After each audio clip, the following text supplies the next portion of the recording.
Hay has gotten to be really expensive, and so today I butchered 2 of my goats to save on feed and also to stock up on meat before winter.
As soon as I get the money put together, I'll be able to finish a lot of these projects around the homestead before snow hits, and I plan to do that toward the end of the month. Speaking of money, if you find yourself in a position where you need an emergency loan, click the link below to check out 247personalloan.net. They can help you access between $100 and $5,000 as soon as the next business day. 247personalloan.net will function as a bridge between you and the best lender to provide you with emergency funds so you can get the money that you need. If you have really great credit, you can get a pretty low interest rate, and if you have horrible credit, they can still hook you up with a payday loan, which would have much higher interest, but it might just help you out if you need emergency funds. I try not to take a loan if I don't have to, but there are times where I have. An example, if my transmission went out or I just didn't have a vehicle, my vehicle just broke down completely, those are times that I might take a loan like this. And there are other times, if you can get the interest rate low enough, there have been times when I saw a really good deal on wholesale herbs that were high quality for my herbal tea blends.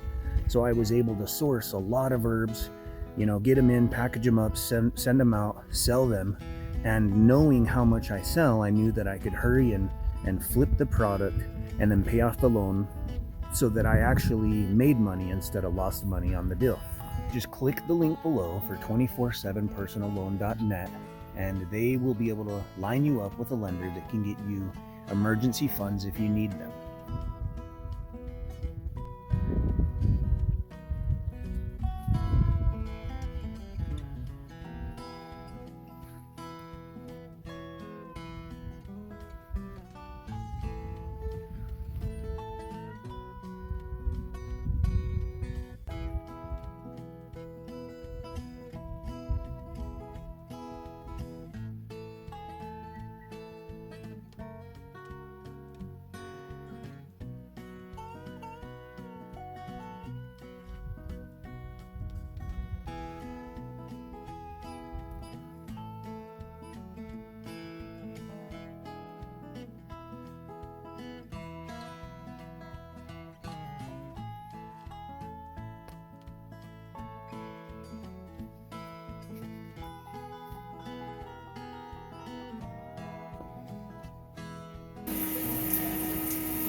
I just came over here to check on Helga this morning, and I reached in to pet her, and it's just so warm in this doghouse, and there's not even any straw down yet, so these are definitely going to be comfortable for the dogs this winter.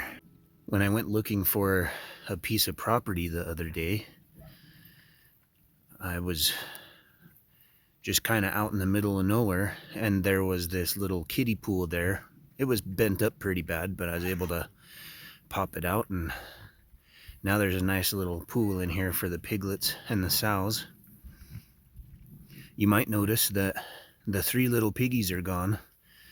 So my younger sow had 3 piglets, and she just didn't know what to do. I kept picking them up, and I have a little wall over here, and I would put them back behind that, and she kept winding up with them out here and laying on them, and they're all gone now. But what we're gonna do soon, now that I processed the 2 goat kids that were over here, I think I might actually sell Maggie. She's pregnant with 2 kids, so I might sell her as is, or I might let her have her kids and then sell them as a group. And then I'll move one of the sows over here and set up another partition. And I think that'll make you know, a better birthing bay. Not to mention the sow was a new sow, and they kind of do that. So I'll have my original sow over here and her piglets, and then I'll have that space over there for the other sow. The younger boar here will get processed pretty soon, and then the older boar will stay here, and I'll be able to mate the sows with him. It shouldn't be long now before I'm harvesting potatoes and hopefully making some room to start some more fall crop. My season lasts a little longer since it stays warmer here than it does further east. I have I believe a butternut squash here. There's a pretty big one over here. And I feel like some of this stuff is kind of starting to die down. And like I said, we'll be able to harvest some of this pretty soon. Hopefully a lot of broccoli come in. The corn have come a long way. There's quite a bit of corn that'll probably be ready to harvest soon. There's quite a bit of corn out here in the raised bed as well, and some more potatoes. A lot of the potato plants in here have started to kind of die down, and I think that there's more down here than it might appear. These Frugal cultures out here that I really didn't water have surprisingly grown some stuff on them. There's a squash over on that side. Of course, the pond got topped off a little bit yesterday, and it's supposed to rain from like 2 p.m. all the way through 5 a.m. tomorrow. This Frugal culture has done really well. There's a lot going on here with broccoli and corn and squash, sorghum, and this native grass that I planted. Turns out it's pretty invasive, I guess, so I might have to just pull that out. But originally I thought, man, if it's native, it might just grow like crazy. And when I read about it, it says it's pretty invasive, although I'm not seeing that yet. So I have a lot of corn over here, mostly corn on the Frugal culture. And then I thought a lot of this was corn at first. People had suggested, why don't you grow sorghum for feed? And this entire swell here is just full of sorghum. And we'll see how the animals like it. I could feed my chickens and goats and pigs. And if they like it, and also if I can cut the tops and it regrows and it just works well, I have a whole lot of space in swells that I could plant and have this growing around the entire homestead. Sorghum can be harvested for its grain. So you can make flour out of it, and some of the sorghum you can make syrup out of. And of course the birds and the livestock eat it up pretty well. It rained really quite hard yesterday, and I had no leaks in the root cellar. And I pulled the top off to go down, and it was just dripping a little bit at the door because it was open. Otherwise, there's absolutely no signs of flooding from the root cellar. And as busy as I've been, I've almost finished the last earth bag doghouse over here. There's quite a bit of room down in there, and Incas has already been climbing in there when he feels like it, so I'll get this closed off today. My original 3,600 gallon water cistern on this side. I had some railroad ties in it. It's mostly logs, but I did use some railroad ties in it. And I thought that since the water would never touch it, that it wouldn't take up too much of the taste. But, and you know, I don't know. It's drinkable, and I tested it, and it's safe, but it does taste a little bit funky. So mostly for when I have a visitor over, I'm actually going to go down in there and I'm going to wrap the top with plastic and seal it so that it makes an entire kind of a capsule inside, and that should prevent any of that flavor from getting into the water. As far as firewood goes, I had some branches that I had cut down about a year ago, so they're really dry, and I just kind of cut them up a little bit and moved them over here, and then pretty soon I'll cut these down, and I think I might have roughly 2 cords here, and I think if I cut 2 more cords, I should be able to run a fire in the shop all winter long if I want to.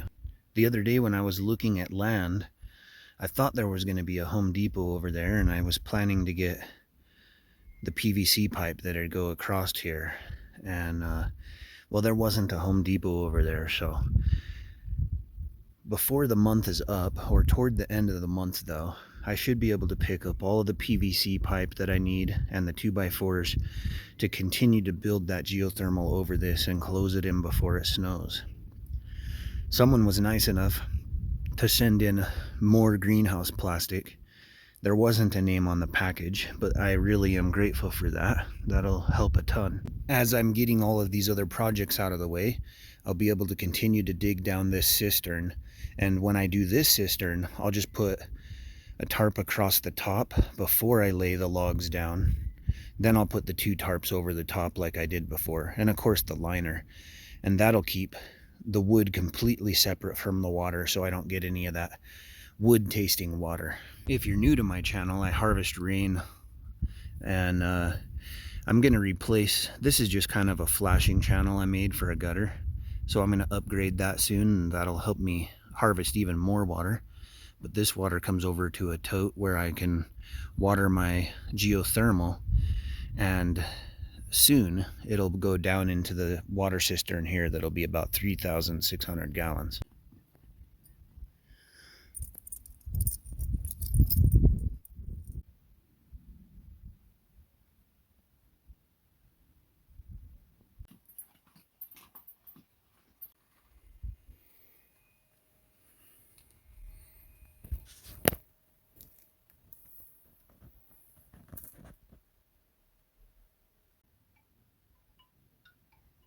Well, there are a few more things that I can check off the list that I needed to get done before winter. If you find yourself in need of an emergency loan, check out the link below, 247personalloan.net. And well, we'll catch you guys on the next video.